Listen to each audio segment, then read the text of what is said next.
Breaking news. పశ్చిమాసియాలో యుద్ధం ఆగడం లేదు. అంతేకాదు అగ్రరాజ్యం అమెరికాకు ఇరాన్ గట్టి షాక్ ఇచ్చింది.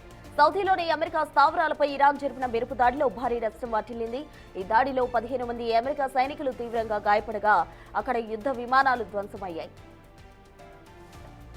Kuwait's Ali Salim Air Base, a logistics hub for American forces. Saudi Arabia saw one of the most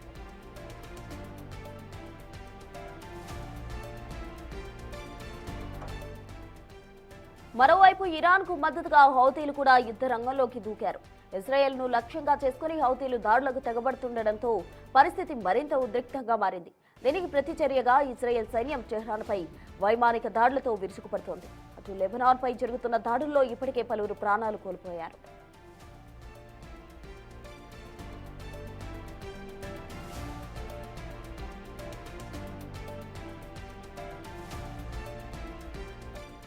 missiles hit Ras Laffan.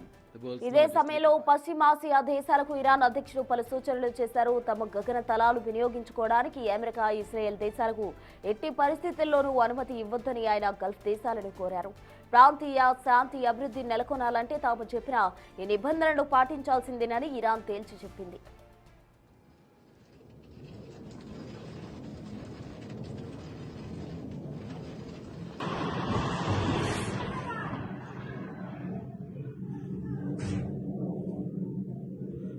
Allahu Akbar!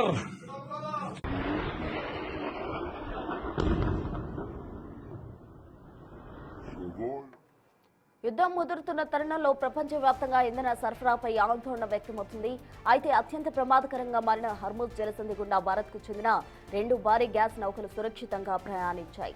BWELM, BWTYR అనే ఈ 2 నౌకలు సుమారు 90,000 టన్నులకు పైగా ఎల్పీజీతో భారత్ వైపు వస్తున్నాయి.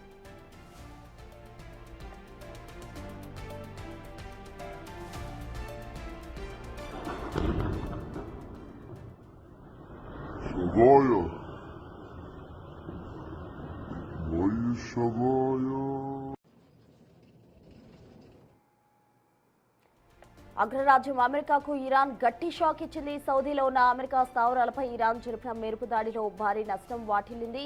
లెబనాన్ పై అటు విమానాలతో అమెరికా స్థావరాలు లక్ష్యంగా చేసుకుని లెబనాన్ పై కూడా దాడి చేయడం జరిగింది. సౌదీలోని అమెరికా స్థావరాలు ధ్వంసం చేసేందుకు ఇరాన్ గట్టిగా ప్రయత్నించిన క్రమంలో అటు అమెరికాకు చెందిన వైమానిక దళాలు కూలిపోయినట్టు కూడా తెలుస్తోంది. ఈ దాడిలో 15 మంది అమెరికా సైనికులు తీవ్రంగా గాయపడగా అక్కడ యుద్ధ విమానాలు ధ్వంసమయ్యాయి. మొత్తంగా ఇరాన్ కు మద్దతుగా హౌతీలు కూడా యుద్ధ రంగంలోకి దూకారనే చెప్పాలి. ఇజ్రాయెల్ ను లక్ష్యంగా చేసుకుని హౌతీలు దాడులకు తెగబడుతుండటంతో పరిస్థితి మరింత ఉద్రిక్తంగా మారింది. దీనికి ప్రతిచర్యగా ఇజ్రాయెల్ సైన్యం టెహ్రాన్ పై వైమానిక దాడులతో విరుచుకుపడుతోంది. అటు లెబనాన్ పై జరుగుతున్న దాడుల్లో ఇప్పటికే పలువురు ప్రాణాలు కోల్పోయారు.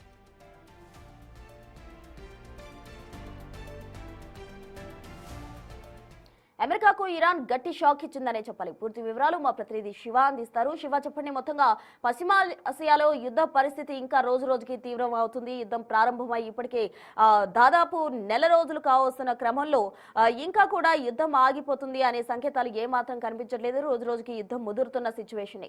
అటు అమెరికా వైమానిక దళాలపై ఇరాన్ దాడి చేసిన పరిస్థితి, మరి ప్రతిచర్యగా అమెరికా ఎటువంటి దాడి చేయబోతుంది, ఎలా ఉండబోతుంది పరిణామాలు?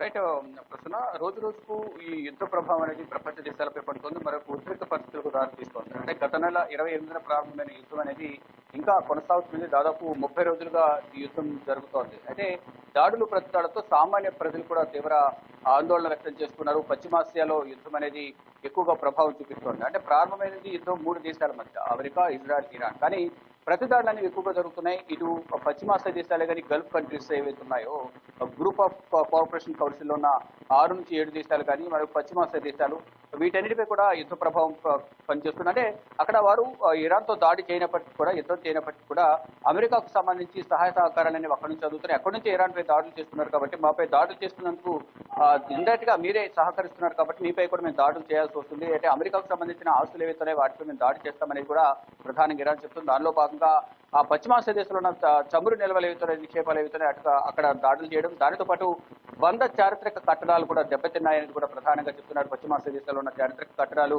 ఇరాన్ చేసిన దాడుల వల్ల 100 చారిత్రక కట్టడాలు కూడా దెబ్బతిన్నాయి. ఇటు మరోవైపు ఇజ్రాయెల్, అమెరికా కూడా దాడి చేస్తున్నాయి. ఇరాన్ మీద. ఇరాన్ ఇప్పటికే చాలా వరకు ఆర్థికంగా నష్టపోయింది, అనేక మంది ప్రాణాలు కోల్పోయారు. అయితే నిన్న కువైట్ అలాగే దుబాయ్లో దాడి చేసిన నేపథ్యంలోనే సౌదీ, కువైట్, దుబాయ్లో మొత్తం ఇరాన్ దాడులు చేస్తుంది. దానిలో ఇది అమెరికాకు చెందిన సైనికులు కూడా కొంతమంది దాదాపు 15 వరకు చనిపోయినట్టు కూడా తెలుస్తోంది. అయితే ఇప్పుడు ఈ 3 దేశాల మధ్య కొనసాగుతున్న యుద్ధానికి ఇప్పటికే లెబనాన్, హెజ్బుల్లా, మరోవైపు గాజా, హమాస్ వీరంతా కూడా ఈ ఇరాన్ కు మద్దతు తెలుపుతున్నారు. కొత్తగా ఇటు యమన్ కు చెందిన హౌతీలు కూడా రంగంలోకి దిగారు. ఇజ్రాయెల్, అమెరికా సంయుక్తంగా దాడులు చేస్తున్న నేపథ్యంలో దానికి వ్యతిరేకంగా వారి దురాక్రమణకు నిరసనగా, ఇజ్రాయెల్లో దురాక్రమణకు నిరసనగా మేము దాడులు చేస్తున్నామంటూ కూడా ఇజ్రాయెల్ కు మద్దతుగా మేము రంగంలోకి దిగామంటూ ఇటు హౌతీలు కూడా దాడులు చేస్తున్నారు. నిన్న ఇజ్రాయెల్ పైన హౌతీలు భారీగా క్షిపణులతో దాడి చేసిన నేపథ్యంలో ఇజ్రాయెల్ చాలా వరకు నష్టం జరిగింది. ఇటు మీరు యుద్ధం ఆపే వరకు మా యుద్ధం అనేది కొనసాగుతుంది, ఇరాన్ కు మద్దతుగా మేము దాడులు చేస్తామనేది కూడా ఇరాన్ కు మద్దతుగా హౌతీలు కూడా రంగంలోకి దిగిన నేపథ్యంలో ఇప్పటికే పశ్చిమాసియా దేశాలు అట్టుడుకుతున్నాయి. మళ్ళా హౌతీలు కూడా రంగంలోకి దిగి ఇరాన్ కు మద్దతు తెలుపుతున్న నేపథ్యంలో మళ్ళా ఇంకా యుద్ధం తీవ్ర రూపం దాల్చే అవకాశం అయితే కనిపిస్తుంది. మరోవైపు ట్రంప్ కు వ్యతిరేకంగా అమెరికాలో నిరసనలు ఎక్కువవుతున్నాయి. లక్షల మంది ప్రజలు రోడ్లపైకి వచ్చి ట్రంప్ కు వ్యతిరేకంగా నిరసన తెలియజేస్తున్నారు. యుద్ధం ఆపే విధంగా చర్యలు తీసుకోవాలి, లేని పక్షంలో అమెరికా ప్రజలు తీవ్ర ఇబ్బందులు ఎదుర్కొనే అవకాశం ఉందనేది కూడా అమెరికన్ కు సంబంధించిన ప్రజలందరూ రోడ్లపైకి వచ్చి నిరసన తెలియజేస్తున్న నేపథ్యంలో వీరంతా కూడా కొంతమంది వామపక్ష భావజాలం ఉన్న నేతలు రోడ్లపైకి వచ్చి నాకు వ్యతిరేకంగా నిరసన చేస్తున్నారంటూ కూడా ట్రంప్ ఆ నిరసనను కొట్టిపారేస్తున్న పరిస్థితి కనిపిస్తుంది. మొత్తంగా చూసుకుంటే ప్రజెంట్ జరుగుతున్న యుద్ధంలోకి హౌతీలు కూడా ఎంటర్ కావడంతో ఇంకా దాడులు మరింత తీవ్రమయ్యే అవకాశం కనిపిస్తూ ఉంది.